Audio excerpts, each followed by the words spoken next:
İnsanoğlunun özellikle sürecin içerisine baktığında var olduğu günden beri Homo sapiens'e kadar gidebilirsiniz.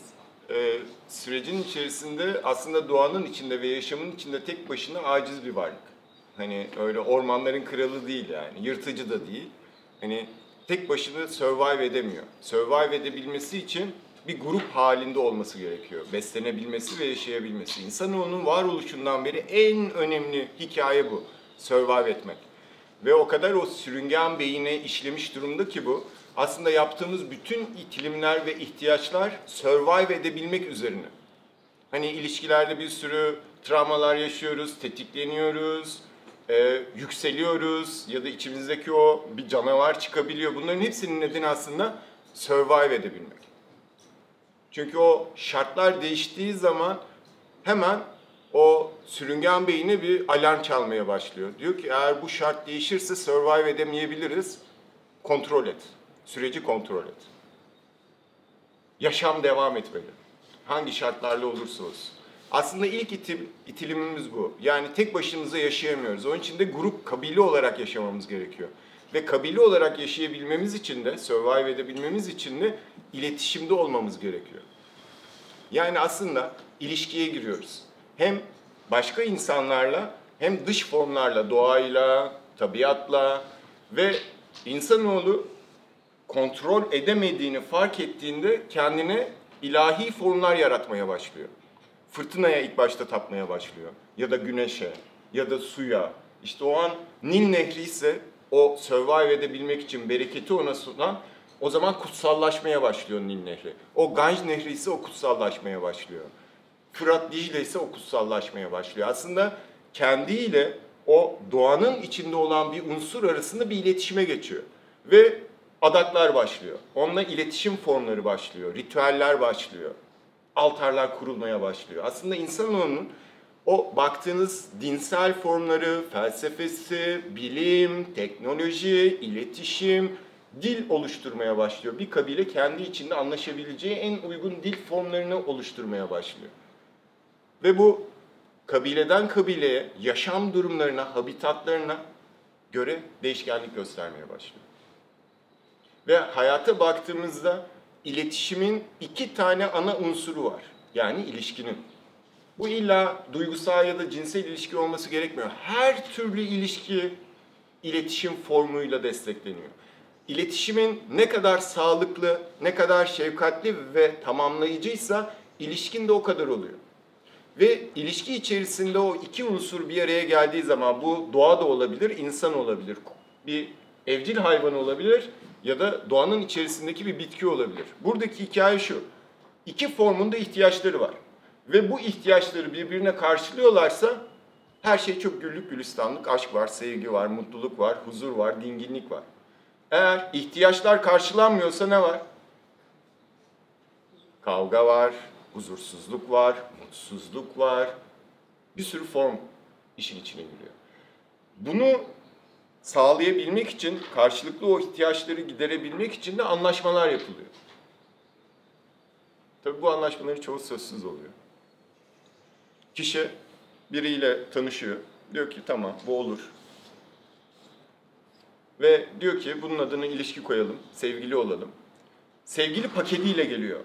Ama iki kişi için de o sevgilinin altındaki kavanoz farklı.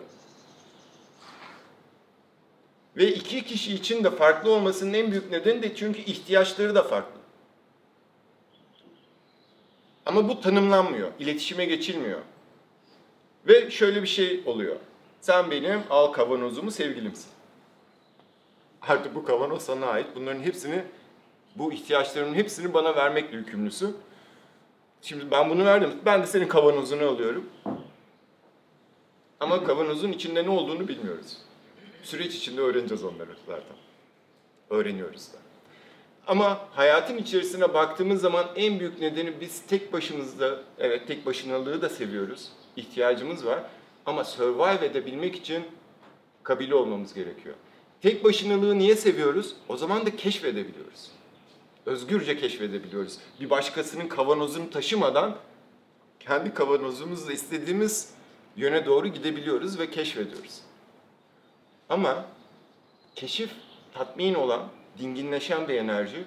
Keşif süreci, bana bu kadar keşif yeterli dediğin an kabileye dönmek istiyorsun. Çünkü orası survive. Ya da o keşif esnasında kıçına bir tane bir şey battığı zaman hemen kabileye koşuyorsun yani. Çünkü o güven survival'ını, onu iyileştiriyorsun, tekrar artık keşfe çıkabiliriz yani. Hikayenin döngüsü bu. Peki bu nereden geliyor? Bu tek hücreden geliyor. Şimdi bir ilişkinin 2 tane ana sütunu var arkadaşlar. Biraz önce bahsettiğimiz gibi. Survive, bizdeki karşılığı ne? Güven. Yani kabile ne demek? Güven demek. Burada kabile var. Güven. Burada tek başınalık var. Bu da keşif. Özgürlük. Keşif. Bu evrime denk geliyor. Gelişime denk geliyor. Bir ilişkinin ve iletişimin, bir insanın en fazla ihtiyacı olan 2 ana sütun bu. Güven ve keşif. Ve bunun dengede olması gerekiyor bir ilişkinin süper olabilmesi için. 2 taraf için de tamamlayıcı unsur olabilmesi için. Ama bu illa duygusal ilişki değil. Bakın, ilk başta ilk form neydi? İlk canlı formu tek hücreliydi. Bu ne yapıyordu biliyor musun? Çökmüştü bir yere. Bir tane de bunun şeyi var, çekirdeği var. Sistemi şöyleydi, çökmüştü bir yere. Gelen besinler buradan içeri giriyordu ve kullandıktan sonra geri kalan şey buradan çıkıyordu. Yani giriş ve çıkış vardı. Bekliyordu o. Çok güvenli bir formda. Ve besinler geliyordu ayağına kadar, durduğu yerde. Besleniyordu ve çıkışını yapıyordu. Sonra beslendi. Tabii ki çoğalmaya başladı. Güven ve kabilede yürüyorsun, artıyor. Konforlu çünkü. Bu sefer gelen besinler o kabileye yetmemeye başladı. Ne yaptılar?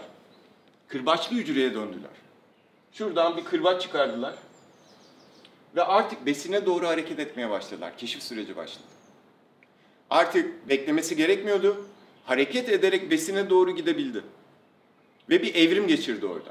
Keşif, o ihtiyaç onda bir evrimleşme yarattı. Özgürleşme süreci onun için. Evrim başladı. Sonra bu kırbaç neye dönüştü? Sinir sistemine dönüştü. Tek sinirli bir hücreye dönüştüler. O tek sinirli hücre omurgaya dönüştü daha sonra. Karaya çıktı. İskelet sistemine dönüştü ve ondan sonra bizler olduk formun içerisinde. Yani bütün hikayemiz bu. Bütün hücrelerimizde bu DNA var. Bu data var. Ve milyarlarca yıldır da bu data mevcut. Ve sen 20, 25, 30 yıllık deneyimin spiritüelliğiyle bu datayı yok edemezsin abi. Tek yapabileceğin şey bunu anlamak. En temel ilişki ve iletişimdeki en temel 2 unsurumuz bu. Survive, evrim. Survive, bir ilişki içerisindeki güven ve sonra da keşif. Genelde biz ne yapıyoruz hayatın içerisinde, ilişkilerde?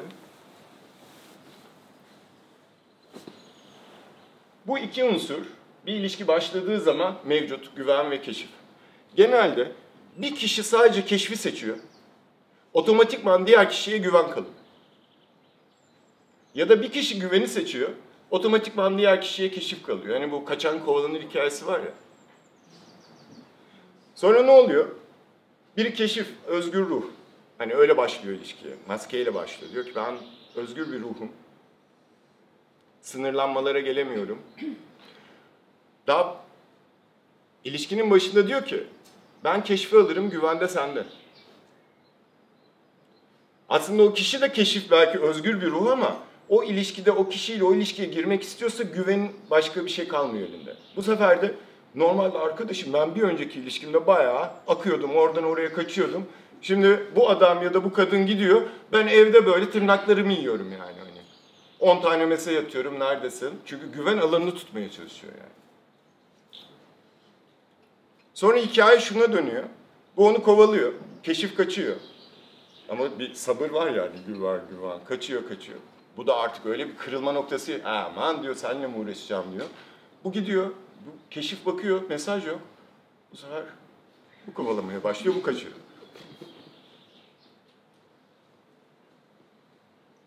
Çünkü denge bu. Bunun ikisi. Başka bir şey yok. Üçüncü bir unsuru yok yani. Bu. Bu kadar basit yani.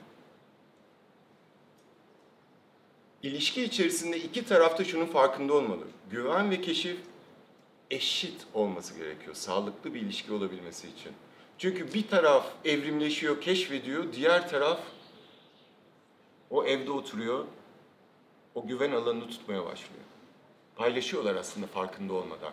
Çünkü kabilede denge olmalı. Biri diğerinin dengesini yaratıyor farkında olmadan. Uyumlanıyorsun. Ulan diyorsun, bu ben değilim.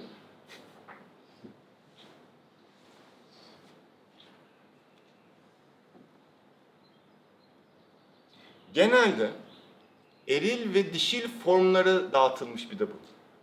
Eril sürekli keşfetme şeyinde. Onun için evlilik, aman adına ilişki demeyelim, başka bir şey olsun. Hani ilişki olmasın ama.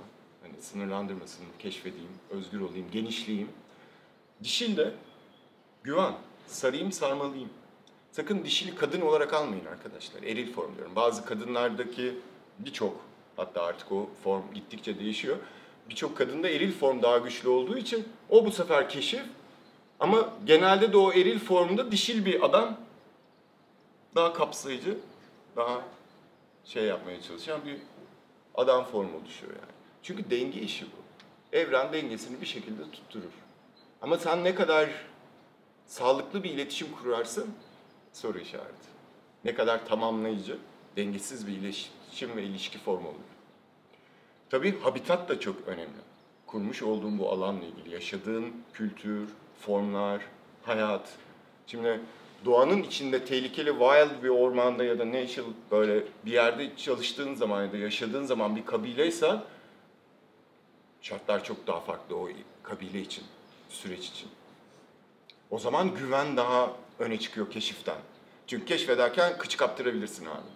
Hani beraber keşfedelim. Çünkü tek başıma keşfedersem kıçı kaptırabilirim. Bak, iki kişi keşfedersek birimiz kurtulur.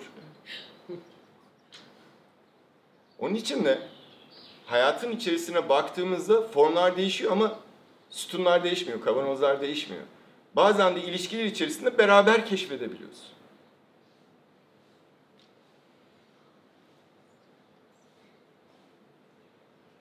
Beraber o güven alanındasın. Yani birinin evde oturup diğerinin dışarı çıkması gerekmiyor, ava gitmesi gerekmiyor yani. Beraber de gidebilirsin ava, beraber dönebilirsin avdan. Dengenin içerisinde. Ama şunu çok iyi anlamamız gerekiyor. Survive, güven, keşif, evrim. Sadece biriyle olmaz. İki tane güvenli form bir araya gelsin, ölü forma dönüşüyorsun yani. Evden işte. Kıçını bir koltuktan diğer koltuğa geçirme hali. Bu neyi yaratıyor? Cinselliği bitiriyor. Çünkü birbirini tetikleyebilecek bir denge oluşmuyor. Eril dişil değil, nötralize oluyorsun. Nötr forma dönüşüyorsun. İki keşif formu da aynı şekilde.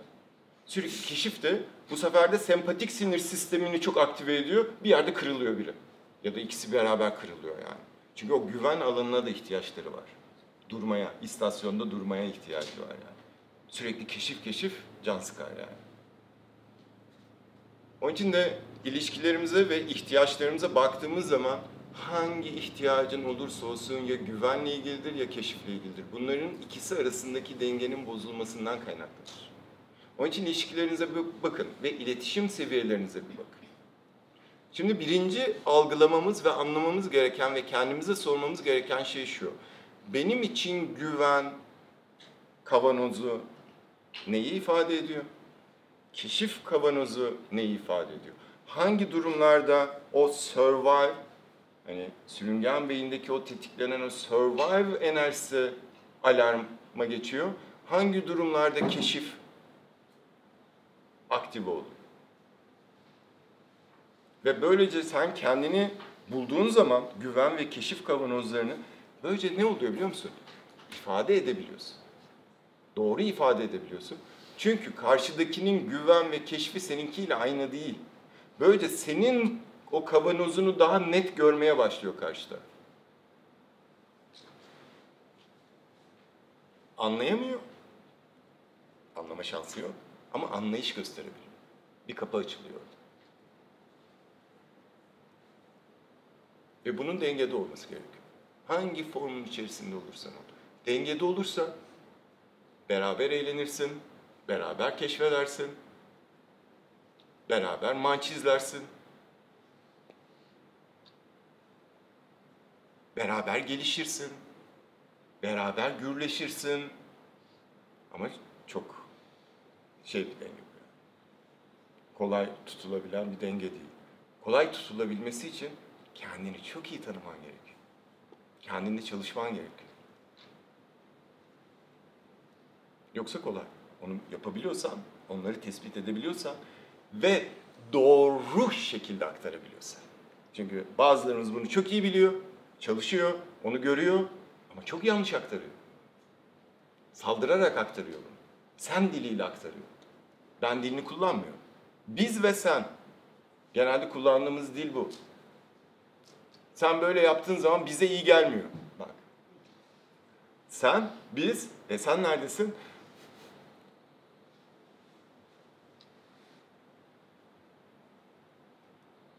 Bir de sen, yani biz adına konuşabilir misin? Hani biz o çünkü yani. Benim de olmam lazım onun için.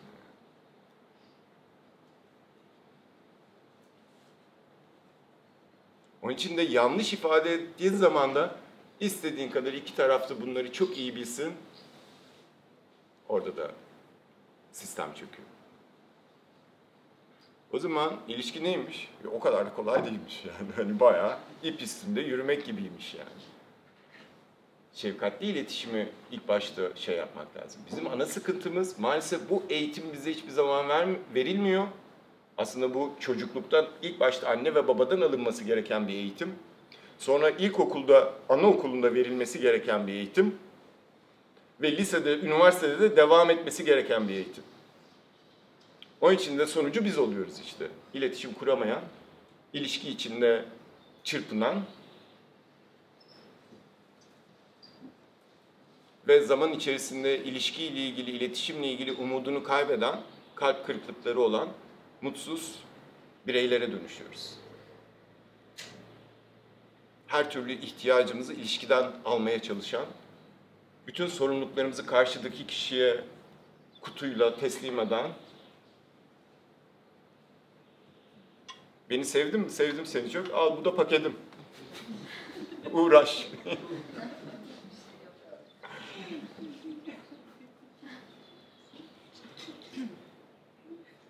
Ama karşılıklı bu tabii. O da veriyor sana paketini. Yani. Sonra birbirimizin paketlerinden şikayet ediyoruz. Herkes kendi paketinden sorumlu arkadaşlar. Lütfen başkasına paketlerinizi vermeyiniz. Sevginizi verebilirsiniz. Kalbinizi verebilirsiniz. Ama paketlerinizi vermeyiniz yani. Kendi yaşam sorumluluklarınızı alınız yani.